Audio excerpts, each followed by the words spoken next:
ஜிபோமா கத்தரி என அறியப்படும் தக்காளி கத்தரிக்காய் செடியைத்தான் நாம் இப்போது பார்த்து கொண்டிருக்கிறோம். இதன் தாவரவியல் பெயர் சோலானம் மேக்ரோகார்பான் என்பதாகும். இது சோலனேசி குடும்பத்தை சார்ந்தது.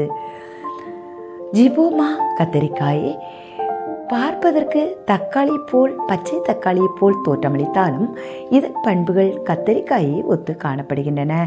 புள்ளி வட்டம் இந்த கனிகளின் மேல் வெகுவாக வளர்ந்து சில நேரம் மூடியும் காணப்படுகின்றன.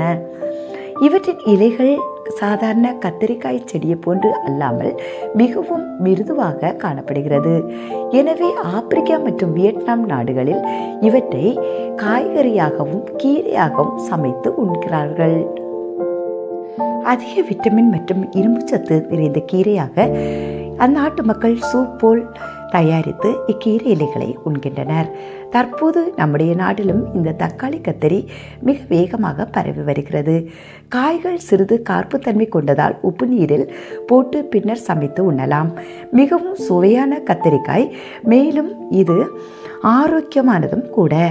இலைகளை மணத்தக்காளி இலைகள் போல் சமைத்து கீரையாக உண்ணலாம்.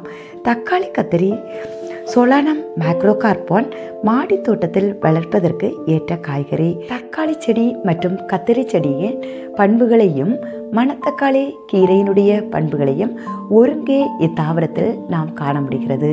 மாடி தோட்டங்களில் இவற்றை எளிதாக வளர்த்து நாமும் பயன்பெறலாம்.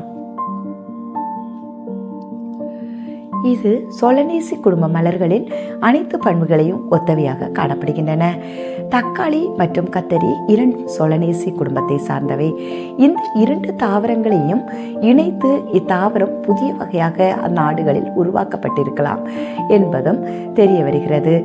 இந்த கத்தரிக்காயை இரண்டு பண்புகளும் கொண்ட கத்தரிக்காயை போலதான் இதன் விதைகளும் காணப்படுகின்றன. 2 மாதத்தில் வளர்ந்து கனிகளை தரக்கூடியவை இவைகள்.